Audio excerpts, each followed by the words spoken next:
everybody, and welcome back to the Sideline Eye podcast. You're welcome to our review show, and we're looking back at Armagh's 10-point win over Down in the Ulster semi-finals to end a 15-year wait for an Ulster final appearance. There's two happy men here today. It's myself with Aaron Kernan. And Aaron, 15 years is a long time, but the wait's over. We're in an Ulster final. Yeah, to be fair, this is something that has been building, and the expectation, well, I suppose within the group and obviously us as supporters, it has been huge. So yeah, for the boys to get to an Ulster final, I know they want to win Ulster and they want to do bigger things, but I just think it's another box ticked in terms of just their development as a group and just taking a bit of confidence from it. Like, clearly we were favourites going into it, and I didn't have any fear. I was probably a bit nervous going into Cavan. Like I said last week, maybe not in an arrogant way. I didn't have any fear at the weekend. I just thought we were too good. I thought we just had too many, I suppose, pluses in our group that I just didn't think that they could negate them all. But still, you have to go out and win. You have to perform. You have to, I suppose, adapt to whatever situations or tactics is thrown in front of you. So on a horrible wet day in Clonus, we did what we had to do. It probably was a weird enough game in that I thought we could score whenever the need was there. I thought we could fairly handily hold them out. So it probably led to a damp enough atmosphere, which was surprising given the crowd that turned off for. Like, Jesus, it was unbelievable to see the numbers that was there for a semi-final and given the weather. But yeah, just absolutely brilliant to be back in an Ulster final. Feels like a lifetime ago. Like, it was so normal in 2008. There was no real buzz or hype, or you wouldn't have seen a flag up anywhere. So yeah, definitely be different this time around for the next 2 weeks, because it's a whole generation. The whole generation who doesn't know what it's like to see Armagh getting an Ulster final or to have the hype about it within a county. So yeah, like I said, maybe not the 40 people who's involved in the playing group, but the rest of us can enjoy the buzz and everything that comes with it. That's what I was going to ask you, saying that to you off air, that what do the players do for the next 2 weeks? But is it a case of you're trying to focus on the game, obviously, and Armagh want to win the Ulster title? It's not enough for this group just to get that final. But because it's been so long, it's the first time for everybody, you probably want to enjoy the build-up a wee bit too. So it's a bit of trying to find that balance, isn't it, of focusing but trying to enjoy it? Yeah, to be honest with you, like, I never had an issue with focusing on stuff, but I always wanted to enjoy it as well. Only small things, like, say, for instance, if we're coming from Crossmaglen and you're heading the whole way to Armagh and the amount of houses you're passing, you start to see flags out now. Like, you don't see flags for first round, second round, league games or whatever, but you start to see flags out. You see your boy, and then just in general, everyone wants to talk to you about it. Everyone's in good form. Everyone's looking forward to it. So from that aspect, you're living in Crossmaglen. I was working across Crossmaglen. Just you're going to the shops, you're walking around the streets. Everyone wants to talk to you about it, and I didn't feel the need to shield myself away from it, because I knew what I had to do in terms of my own preparation for training. To make sure that I was in good shape. And like I said, you still have to enjoy this part of it. Like, you can't cocoon yourself away, because I think what you do there, you overthink it. And it's all you have in your mind, where you've nearly too much time to yourself to overthink scenarios, overthink situations. Maybe a wee knock you got, Jesus, am I worse than what I really am? So I would try and keep it as normal as what they do for whether it's a league game. It's get out and about, do whatever you have to do normal days, and to be fair, like, management take care of everything else. They'll call whenever there's training, they'll call whenever you go to the gym, they'll call whenever you're doing recovery. So it's the same thing, and just, yeah, like I say, enjoy it. It's class for no matter what age actually are now. It's great, but particularly, say, younger ones or the generation who haven't seen this. It'll just be brilliant for them to get another big day out in Clonus. And the game itself, Aaron, obviously the goals were the main difference in the end. And we've been speaking all year about Armagh not scoring goals. They scored more on Sunday than they have all year, with 4. The long ball tactic, I suppose, it was evident from the start that this was going to be a tactic Armagh were going to use. They lost the first few, it wasn't working in the first couple of minutes, and then the 2 goals, when it did work, were probably shots that dropped short. They probably weren't long balls into the square, but it was fairly evident Armagh were attacking that full back line, wasn't it?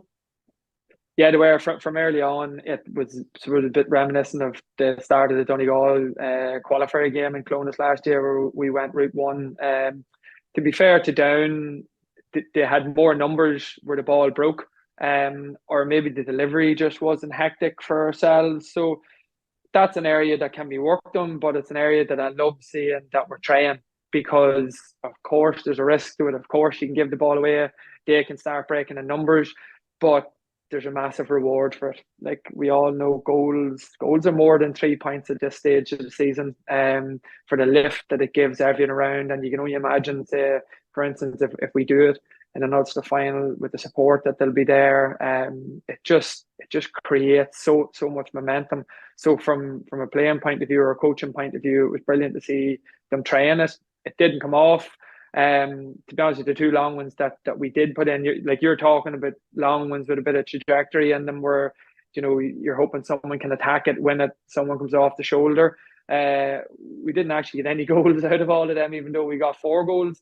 But it's nice to see it being tried, because all it takes is one of them to come off. It wouldn't bother me if we kicked in 4 or 5 if we got a goal off them, because you just have to try different things.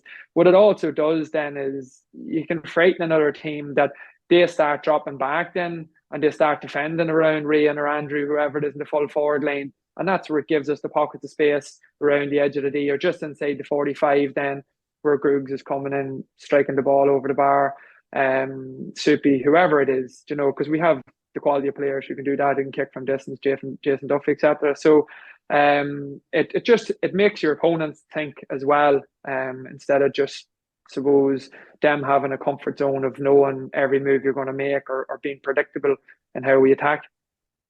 And the 2 goals we got obviously were Cian Mack and Andrew Mernon punched them, but we got 2 real quality goals as well.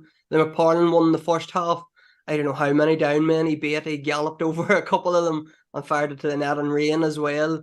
The last, I think it was the last goal, beating his man on the end line, coming in, giving the eyes to the keeper and slotting it home. And I think the keeper probably be disappointed, but a great goal for Rain. They were two real highlights of the game, weren't they? Them 2 goals.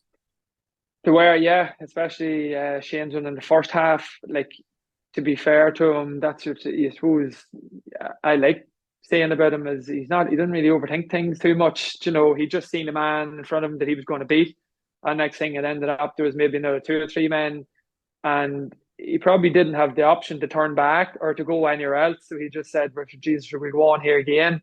And it just kept opening up for him. And to be fair, the defending's not great now. I know if we were talking about it from an Armagh perspective, you'd be really disappointed to have so many people in the central channel making contact and still getting by. But he did what he had to do. He got past them all, and probably the best part of it was his finish. It was emphatic.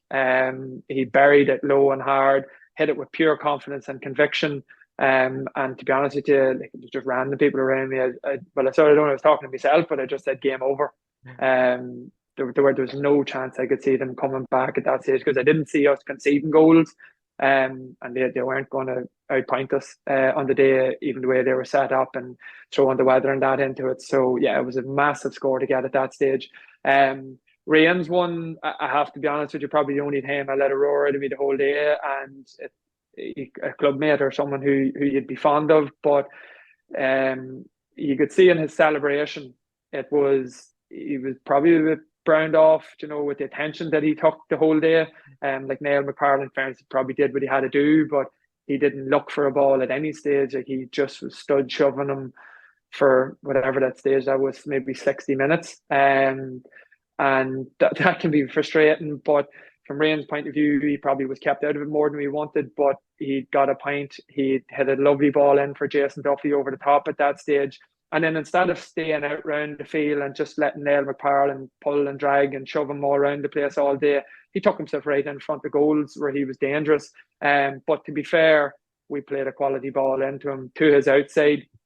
Again, defending wise, McParlin overcommitted on the wrong side. But Ryan, he had only one thing in mind. As soon as he seen that ball coming in, he was ready on the half turn. And like you say, goes across as if he's, going to flick it across someone on the back post or whatever and just rolls it in. And I think in terms of the day itself, you could see a release of frustration nearly out of him. But to be fair to him, I'd say maybe everything that's gone on over this past few weeks as well, and the crap that's gone with him, it was just probably a release for him. So for me, it was class to see him getting that, class to see him celebrating it. And I think just in terms of him, even someone as good as him, and lose confidence, no harm going into the Ulster final, because he's going to get the same again, to be fair. But he figured it out the other day, so it's not going to be any, like, it couldn't be any worse against Derry. The only thing is a Derry player might try and go and get on a ball or something like that there, but he will get the same attention. But he dealt with it. He dealt with it the right way. He figured it out himself on the field, and ultimately he's seen the game out by just putting it to bed, taking himself in front of goal, and being clinical with his finish. So all in all, it sort of was capping off what was definitely a super day for Armagh. Definitely, Arnon. The 4 different goal scores, 12 different scores in total. And I was reading through, Armagh scored 410, and I was reading through the Derry game, and they scored 121. So they had 22 scores with 10 scorers. Armagh only had 14 scores with 12 different scorers. So it just shows you that even when Derry's putting up such that huge tally, they're still, Shane McGuigan still scored 9 points for them. Armagh just scoring from everywhere. Everybody was getting involved in it, and even I think there was 3 players off the bench that got a score as well. So they just have that attack from anywhere. That Rain was been well marked, Turbo was being well marked, but there was just by stepping up everywhere. Jason Duffy got his 2 points, Jamar chipped in, and then obviously the 4 goals as well. So it's encouraging for Armagh that they're just scoring from everywhere, and anybody can score. Falker and O'Neill as well coming forward from cornerbacks. Yeah, and to be fair, we're going to need that there as well in the Ulster final. Derry will give us the opportunities for that there to happen, but it's going to be needed because, like, to be fair, 2 down in terms of their matchups, they probably got them fairly spot on, and they kept their boys quiet. But the caliber and the quality of them, it's going to be very hard to do that to them for 2 days in a row. Now, I do think we're coming up against a better drill team and just a better quality team again. But like I said, it just, I know myself, I'm only trying to think as a player how I'd be feeling, and you can't describe the belief you take from going and doing something yourself. You know, you can talk all you want, or Geezer or McKeever or Donny could give whatever advice or guidance or whatever from, you know, their own playing days, or, you know, try and fill them with as much confidence from that there. But going and doing it yourself is where it matters the most. So that's the most pleasing thing for the boys. Like, some of them have been there, your Rory, Aiden's, say even Morgan didn't play there. You know, those boys come out of the sort of nearly minors 2009. So it's been a bloody long time. And, you know, just even get to the stage to deal with this themselves. The confidence boost that they'll have taken from that will be absolutely massive. And as you say, it's going to be a tougher test the next day. Talking about Ryan O'Neill getting marked, Chrissy McKaig's going to be, he's probably renowned as the best man marker maybe in the country at the minute. It's going to be a huge step up, Aaron, isn't it? Because Derry, they're coming in with confidence here. They're the Ulster champions. They're looking back to back. They've been very impressive against Fermanagh and against Monaghan. It's going to be a step up for Armagh, isn't it? It is. There's no doubt about it. Like, and there's a bullishness or a cockiness about Rory Gallagher and his team and how they're going. And I suppose, to be fair, they would have to say where they've come from and the level of consistency that they've put in this past few years. Vast majority of it's fairly entitled, but, you know, like, there's so much that we can do well. You know, so many areas and avenues that we can cause them problems as well. Like, the big one is you're talking about us getting scores from everywhere, and that's something that, like, Derry they're dictating everything in terms of how any game goes. But I think in doing that there, what they're also doing is they're giving you ample opportunity to punish them. So that's sort of, we're talking like we have a spread of scores from everywhere. Well, we need to say, right, that's fine. We know how Derry are going to play. We know the shape that they want to bring to a game. But it's all well and good knowing that there. It's putting the heat on them that you create them turnovers to then punish them with the space that they give us. So that's the proactive approach that we need to have. You can't be stupid in terms of like leaving just wide open or chasing, into areas that they want you to, so then they can exploit us, because they're perfectionists at that. That's where they were getting all the goals from last year. They're probably not getting as many goals now, but they're getting the points because they're putting basically 15 men up inside your 45 and looking for one-on-ones to get scores off it. But again, I think they're going to face a step up in quality from what they have faced so far. They're going to see a step up in individual quality, let alone as a collective, in terms of what they'll face against themselves. So it's been proactive from us in saying, yes, we know how they're going to play, but how are we going to punish them? How are we going to counteract what we're going to, or even more importantly, like what's their tactics? Like, how can we implement their tactics in them instead of, running around playing to Derry or Roy Gallagher's tune for 70 minutes in Clonus? And I also was going to ask you, how difficult is that? Because there's so much talk about Derry, there's so much analysis of them, where they've come from, how they've come from Division 4, the way Gallagher has them set up, the way, like Armagh, they're sort of attacking from everywhere, with Owen Lynch coming up from nets as well. We'll probably see him and Nathan marking each other maybe at some stage in the Ulster final. But how difficult is that for Armagh not that I'm saying not to concentrate in Derry, but Armagh have to play their own game as well and bring their own style to it, and not forget what has got them here in the first place? That's the biggest issue. Not the biggest issue. That's the biggest focus as far as I'm concerned between now and then, because if you listen to the hype and you listen to the noise, we might as well bother turning up. And I'm not saying that there like to be a cute Kerry here or something out there. Like that's just the way it is. This happened with Donegal as well. This whole narrative that you can't beat these, they're too fit, they're too strong, they're getting scores from too many places, they're invincible. I've seen this narrative before, and you can be, everybody has beat them.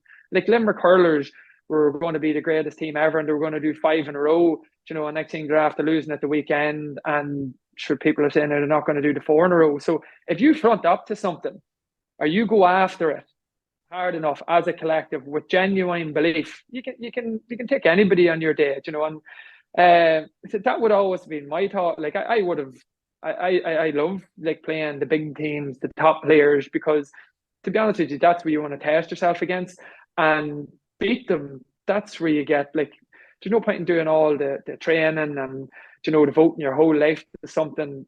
You have to go out of your comfort zone at some stage. You have to try and take on the top players. So in terms of who's the best team in Ulster at the moment, it's Derry, and there's no doubt about that. They're Derry. They're the reigning Ulster champions. They're going for back to back, but they're not invincible. And that's the big thing. That's the big focus for us, is try and get fresh this week, try and clear up a few niggles that we have. But it's having a genuine confidence in yourself individually and as your group collectively that we have the players, we have the setup, and we have the knowledge within our own tactics that we can counteract whatever they want to do and implement their own game plan on them. Because if we don't, I can guarantee you Derry will win the game. If we try to beat Derry at Derry's game, they're the masters at that. So they'll win that. If we try and be cagey and just sit back and hope that they might turn over enough ball, that we could maybe make something happen, again, that's just not going to happen because they won't give you the ball.